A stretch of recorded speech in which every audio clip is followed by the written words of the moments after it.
Welcome to Nice and Blunt. It is Saturday, so it's time for the injury updates and final rankings for Week 1.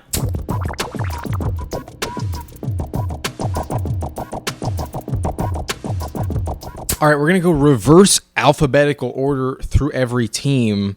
The most important names you need to know. In San Francisco, George Kittle is questionable with a groin injury. He was limited in practice all week, so he'll probably suit up, but he's a legit game-time decision, and this is not ideal. He might not get as many snaps as normal. So that's a downgrade to Brock Purdy, but you are already not starting him. Didn't rank him very high. And a slight bump up to Debo and Ayuk, but very minimal. I still think the Steelers will win. But in Seattle, Jaxon Smith-Njigba, JSN, will suit up. I think he might be more of a decoy with that wrist injury recently. I am not ready to start him just yet. I'm not downgrading DK or Lockett. I think they'll be just fine, and good luck if you're going to start JSN, but that's good news for him rest of season. We'll see what he can do this week. But in New York, some very important news surrounding Darren Waller, who was added to the injury report on Friday with a hamstring injury. He's questionable. He was only limited Friday, so I think he will play, but that is not ideal, not the best news. So I did bump him down a little bit in the tight end rankings, but even though he's a game time decision, I think he's going to suit up. It's a Sunday night game, however, and that is not the best spot to be in. So you might need a backup plan, but I don't think you want to roll with Daniel Bellinger or Jake Ferguson. I think the best option might be Dawson Knox, who's playing on Monday. If you're going to roll the dice, you might just want to start someone that's playing earlier on Sunday to avoid that decision. But Wan'Dale Robinson is doubtful, so that's overall an upgrade to Darius Slayton, Paris Campbell, Isaiah Hodgins, and Jalen Hyatt if Waller can't go. I think he'll play, though. I think he'll be okay. In New Orleans, I'm more confident in Jamal Williams. I ranked him top 20 this week because Kendre Miller did not practice this week. He is questionable and really can't expect him to start, given he hasn't practiced since late August. So with the Kamara suspension, Jamal Williams is a top 20 running back this week. But in New England, Rhamondre Stevenson is questionable, dealing with an illness, though. That's why he missed practice on Friday. I think he'll be fine. I don't expect him to miss it, but you do want to monitor the situation. It is possible that he sits. So we'll see what happens, but I think Stevenson will be fine. Tyquan Thornton is on IR, and Devontae Parker questionable, limited all week in practice. So maybe Kendrick Bourne gets a few more snaps, but I'm not interested in any Patriot this week other than Rhamondre Stevenson. Maybe the defense will be okay. I have them top 15, but not top 10. In Miami, though, Jeff Wilson is on IR. We already knew that, but I didn't think that Devon Achane would be ready to play. He is active. He started practicing on Monday, so that is a slight downgrade to Raheem Mostert. I don't think Achane will be involved very much, but it is one of the reasons why I lowered Raheem Mostert in my rankings just a few spots, only like 3 or 4. I still have him top 15. I still think you're starting Mostert if you got him, but it is relevant to mention left tackle Teron Armstead, the best offensive lineman for the Dolphins, is out, and that is not ideal. The Chargers defense going to get a real good pass rush on Tua, and I'm just more confident that the Chargers will win. I did upgrade their defense in my rankings a little bit as well, but in LA for the Rams, Cooper Kupp was placed on IR, so he's going to miss a minimum of 4 weeks. And that makes Van Jefferson a decent pickup off of waivers if he's still available. And I did upgrade him, but I'm still not going to start him. I'm not super confident, to be completely honest with you. Overall, the biggest upgrade would be to the tight end Tyler Higbee. He is a clear top 10 option this week. Going to probably see double-digit targets with no Cooper Kupp. So that's good for him. A downgrade for Matthew Stafford, though, and an overall upgrade to the Seahawks defense. They are one of the best streamers you can find this week. So you might want to pick them up if you can. I have them ranked top 5. I'll get to my rankings at the end of the video. But in Indianapolis, we already knew Jonathan Taylor wasn't going to play, but there was a little bit of question marks surrounding Zack Moss. He is doubtful with that forearm injury, and maybe you're more confident in Deion Jackson with that news, but I'm still not. I'm still not starting him. No, thank you at all. But there's also Jelani Woods, the tight end, on IR, and I just think you can trust the Jags defense even more. Maybe Anthony Richardson gets more rush attempts, but still kind of hard to trust. I do have him top 20, though.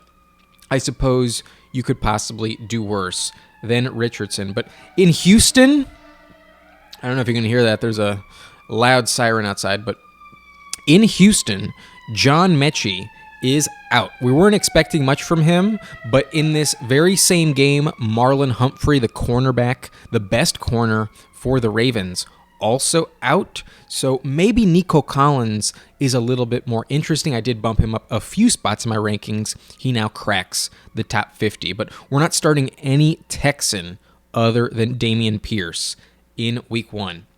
In Green Bay, though, very important news. Christian Watson is out with a hamstring injury, and that's a big downgrade to Jordan Love. But I already had him ranked like super low, so not interested in Jordan Love at all this week. And Romeo Doubs, the wide receiver 2, is questionable with a hamstring injury. He didn't practice Wednesday, but he was upgraded to limited Thursday and Friday, so he probably suits up, but I'm not going to start him. No, thank you. I think that's just a upgrade to the slot receiver Jaden Reed, this year's second-round pick, and the tight end Luke Musgrave. Musgrave starts to become very interesting from a floor perspective with no Christian Watson. But I do think that helps the run game. I think they'll lean more on A.J. Dillon and Aaron Jones, so I did increase A.J. Dillon's ranking just a little bit with this news. But overall, I think the Bears defense benefits the most. With no Christian Watson, I don't think the Packers will win this game. I already picked the Bears to win, so I'm more confident in that selection with no Christian Watson. But in Denver, some surprising optimistic news for Jerry Jeudy. He is looking like he's going to play. He was limited in practice all week with that hamstring injury. And at this point, like, why wouldn't they start him? He might be more of a decoy. I don't think you want to start him over Cortland Sutton still, but that is a downgrade to Cortland Sutton and also to Marvin Mims. Don't think you can take any chance with Marvin Mims if Jeudy is available. So that helps Russell Wilson, but not too excited about it. I would rather wait and see about the Broncos with Jeudy coming off of injury. But in Carolina, DJ Chark is out, and Adam Thielen is questionable with an ankle injury. He was limited Wednesday, didn't practice on Thursday, and then limited again on Friday. So the rookie Jonathan Mingo getting some extra snaps in practice, going to be the number 1 receiver for Bryce Young. That's not saying much. I'm still hesitant to start him, but it is an upgrade for sure. And given Thielen's usage in the red zone historically, I think Hayden Hurst, the tight end, becomes much more interesting as well. So I bumped up both Mingo and Hurst, but Bryce Young is still not a player I'm ready to start. I think the Falcons' defense gets a little more interesting. Still not going to start him, though, but you could consider it in those really deep formats, maybe. Cornerback Jeff Okudah for the Falcons is out, so that's another reason to consider Jonathan Mingo. I picked him up. I did not start Josh Reynolds. I felt like having Mingo on my roster as a long-term flyer would be a little more valuable than Josh Reynolds, but I'm not going to start him. Not just yet. In Baltimore, some very interesting news with Mark Andrews dealing with a quad injury. He's been limited in practice all week since Wednesday, and that is definitely not ideal. I do think he plays, though, but it is a downgrade. They might not push it with him. He might come off the field a little bit. Maybe some more snaps for Isaiah Likely, and maybe a few more targets for Odell Beckham, Zay Flowers, and Rashad Bateman. But I really only trust the running back J.K. Dobbins and Lamar Jackson and Andrews in this game. I want to see what this wide receiver core looks like before I put anyone in my lineup with confidence. So good luck if you have to, but I'm not going to start any Raven receiver just because Andrews is a little banged up. I do expect him to play. But in Atlanta, Cordarelle Patterson is questionable with a thigh injury. He is expected to play, but if he doesn't, then Bijan Robinson is locked in as a top 5 running back. I already have him at number 3. And Tyler Algier might get some more looks as well. But I think Patterson is going to be more of a receiver, so I think that kind of helps Kyle Pitts and Drake London in terms of targets if he doesn't play. But lastly, for this video, I'm going to mention Marquise Brown and Zach Ertz of the Cardinals. They're both questionable, and they were both limited all this week. Marquise Brown has a hamstring injury. Ertz is dealing with a knee injury. And they're technically both game-time decisions. But I do think Marquise Brown is going to play. I'm not too worried about it. And even though it would be a slight upgrade for Rondale Moore and Michael Wilson if he doesn't play, I am not trusting them. I am not confident at all with Josh Doubs at quarterback. But you know who does become more interesting? Trey McBride, the tight end. Especially if Zach Ertz can't go, then I do think he's worth ranking at least. I did bump him up in the rankings. He cracks my top 25, but I don't think you're going to start him in week 1. But definitely, I'm very confident in the Commanders' defense. They benefit a lot if there's no Marquise Brown. But that's it for the offensive injury updates. Now I'll give you my final rankings for each position, where we start at running back. The top 10, I didn't change much, but I got more excited about Josh Jacobs a little bit. I felt like my ranking was a little too low earlier in the week. I think he carries them to victory, and I have him now at number 6. I bumped him up above Derrick Henry and Tony Pollard. So you're still starting the top 10, but I did make that little change with Josh Jacobs. I did upgrade Kenneth Walker, though. If there's no Cooper Kupp, the Seahawks will have more of a lead, and they'll lean more on the run. So I think he's more of a confident start this week. And I did downgrade Raheem Mostert, also 3 spots, with Devon Achane added to the mix, and no left tackle Teron Armstead. That is a slight downgrade, but I still have him top 15. This matchup is still really good, and you still want him in your lineup. If you have him, I swapped Walker and Mostert, but I did bump up Jamal Williams 1 spot now that I know that Kendre Miller is not going to play. And while I did upgrade Montgomery, I did have him ranked behind Jahmyr Gibbs back on Thursday, so I did get the order incorrect, but Montgomery I did have top 20. That was a decent call. However, I also upgraded Pacheco on Thursday.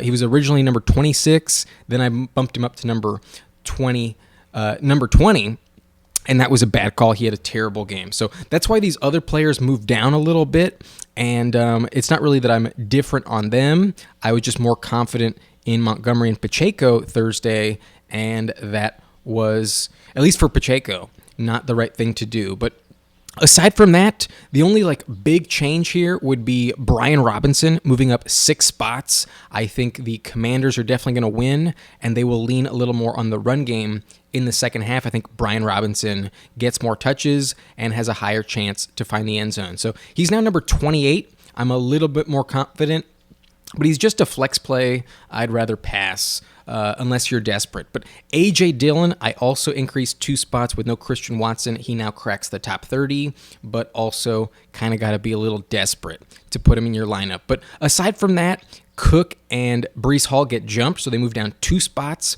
And then I downgraded Javonte Williams 4 spots. With Jerry Jeudy, they might not lean on the run as much. And it's just so hard to say between Javonte and Samaje Perine who's the guy you want. I felt like I needed to bring them closer to each other in the rankings. So that's it for the updates at running back. Not too many changes, just an upgrade to Kenneth Walker, a downgrade to Raheem Mostert, an upgrade to Brian Robinson and A.J. Dillon, and a slight downgrade for Javonte Williams. But that's pretty much it. I think we can move on. It's pretty much the same as I mentioned back on Monday. But at wide receiver, it's really just 3 players that get taken out of the mix. I guess it's just 2. Cooper Kupp and Christian Watson, who were inside the top 20, are now gone. So that's why a lot of these guys move up 2 spots. I did swap Devontae Smith and A.J. Brown. The Patriots cornerback Jack Jones is unavailable, so I think that kind of benefits Devontae Smith a little bit. but I still have him back-to-back. I just prefer Devontae Smith straight up in this matchup against the Patriots. A.J. Brown will get double-teamed a lot in this game. So it's pretty much the same inside the top 20. I don't think you're changing anything, but I did bump up Tyler Lockett above Marquise Brown. With Marquise Brown's injury, he's questionable. Maybe he's a little bit less ideal in your starting lineup, but he's still top 25. I still think you're starting him if he goes. And aside from that, it's pretty much all the same. However, I did downgrade Courtland Sutton from number 26 to now number 30. I think he's a little less interesting with Jeudy available, but I still prefer him over Jeudy. I think Jeudy is kind of hard to trust coming off of injury, and you kind of got to be desperate to go with Jeudy. So Sutton at number 30, still in the flex conversation, but definitely on the lower end of that spectrum. But the biggest mover would be Van Jefferson, who I bumped up to number 35, and he was originally number 49. So that is a big upgrade, but still don't think you're going to start him. It's kind of hard to trust. But maybe you need him. Maybe you lost Cooper Kupp and he was your backup plan. You could do worse, that's for sure. At number 35, though, he needs a touchdown to go over 10 points, and I don't think it happens. But I did bump up George Pickens one spot above Jordan Addison. That's one little change that I did make, but nothing too significant. I did upgrade Sky Moore and Kadarius Toney back on Thursday with the news about Travis Kelce, but that looks like it was a terrible call. They were atrocious in that game. I don't think you can trust any Chief other than Mahomes until Kelce gets back. We will see what happens next week, but I'm not starting Sky Moore or Toney moving forward until they can do something and prove it. That is for sure. Other than that, though, I did mention I upgraded Jonathan Mingo. I swapped him with Adam Thielen. So now Mingo is number 42, and that's a big upgrade, but still not inside the top 40. You kind of got to be pretty desperate to go with him. And one spot behind him, I do have Jerry Jeudy, who I also think you want to be tentative with. I'm worried he could be more of a decoy in this matchup, but we will see. That it's definitely an interesting spot to watch, and I'm very happy that Jeudy is healthy enough to play because I drafted him a ton on Underdog this season. But I did bump up Darius Slayton, though. If Darren Waller is banged up, then the number one receiver for the Giants might get some more work, and I believe it's Slayton, but there's a lot of mouths to feed here. It's still a little bit risky to know exactly who is the most valuable Giants wide receiver at this point in time, so I'm not confident enough to start him. Good luck if you do. That is for sure. But Nico Collins also moves up 5 spots with no Marlon Humphrey. He might be a little bit more interesting, but only number 47. No thank you. Josh Reynolds, I did mention, cracked my top 50 back on Thursday. I did not have the guts to start him, though. I dropped him right before the game started in favor of picking up Jonathan Mingo, and I think long-term, that's a better acquisition for my lineup. Reynolds was kind of just a spot start if you were desperate. But Jaden Reed, I also upgraded. He's now inside my top 50, and he should be the most productive receiver for the Packers, but I got a bad feeling about it. No thanks. I want to see it before I trust it. Other than that, the only other upgrade would be Paris Campbell, now at 53, but you're not starting Paris Campbell, that's for sure. And then aside from that, there's just a few players that go down, like Marvin Mims goes down 10 spots with Jeudy in the mix, and then Adam Thielen, I dropped down to number 58 with Mingo overtaking him. So that's it for wide receiver. These are my top 60 at the position, and you can pause it to make those lineup decisions. I'll leave it up for a few more seconds for you. But now we will move on to quarterback, where the top 20 is almost exactly the same. I did swap Matthew Stafford with Sam Howell. Sam Howell is now my number 20 quarterback, and he does have some rushing upside. So he's a little bit more interesting, but only in those deep 2 QB leagues. Other than that, though, my top 20 is identical. I'm holding strong with my top 19. But aside from that, I did drop down Jordan Love just a little bit. He is now my quarterback number 29. I have him below Mac Jones, Bryce Young, and Desmond Ridder. Previously, I had him at number 26. You weren't starting him earlier in the week. That's not what I was suggesting, and you're definitely not starting him now that Christian Watson is out. So those are my quarterback rankings. The only change in the top 20 would be Sam Howell, who moved up just a little bit. But tight end is really where it changes a lot. We already took out Travis Kelce, so everybody moves up one spot. But I'm less excited about Waller and Andrews given their injuries. Waller with the hammy, Andrews with the quad. So I decided to bump up TJ Hawkinson and Dallas Goedert above them. I'm just really confident in Goddard this week with A.J. Brown getting double-teamed, and I think Hawkinson is very viable. He was getting like double-digit targets a game to close last season. I think he's going to be very, very, very strong in week one, probably find the end zone as well. So that's my new number 1 and number 2, TJ Hawkinson, Dallas Goedert. Just above Waller and Andrews. I still think they play. So if they're available, they are top 5. But at number 5, I upgraded Tyler Higbee. That's a huge boost without Cooper Kupp, and double-digit targets seems like it's on the way. I think you can definitely trust Tyler Higbee this week. But I upgraded Freiermuth just above Kyle Pitts. I think he has more of a shot to score a touchdown, and because of that, I think he's a better start than Kyle Pitts. So now he's number 6. He was previously number 8. And now number 8 is George Kittle, dealing with a groin injury, not ideal. And he probably gets fewer snaps because of it. So a little bit more risky, but he's still top 10. Hopefully all 3 of these tight ends that are questionable will play and won't miss time like Travis Kelce did. But Njoku at number 9, Ingram at number 10, that's the same. Laporta moves up one spot because there's no Kelce.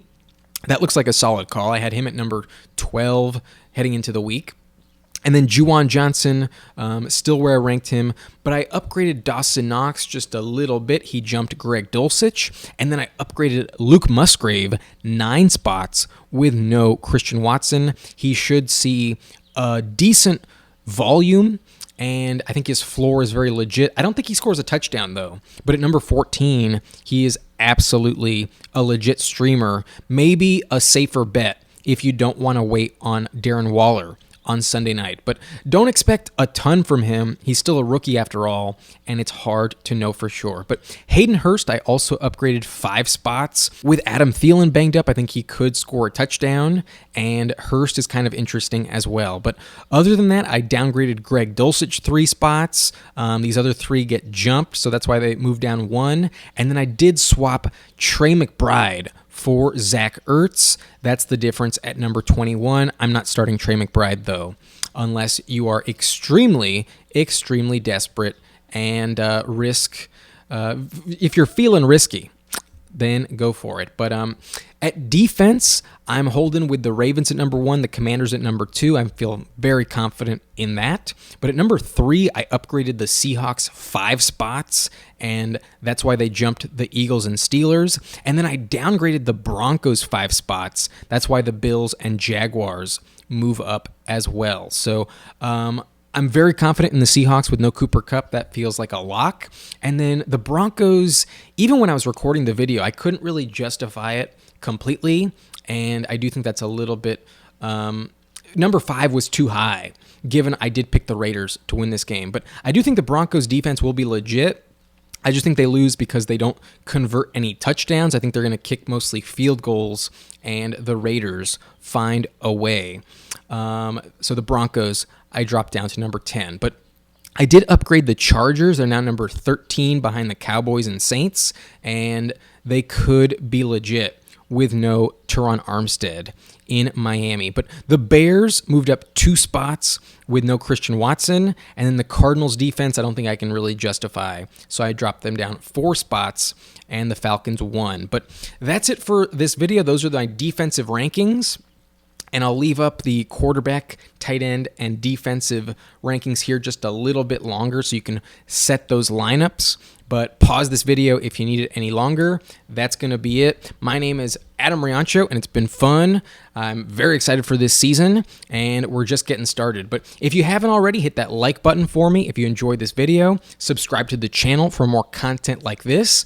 And I think I'm going to live stream tomorrow, Sunday morning, because now I live in Minneapolis, not LA. I get an extra 2 hours, and even if I sleep in, I can still be a little more active on YouTube. So I'm excited for that. Join me, and we will set those lineups together. If you still have any questions, leave it in the comment section, and I promise you I will get to it before kickoff. But that's going to be it for me. My name is Adam Riancho, and thank you for watching. Nice and blunt.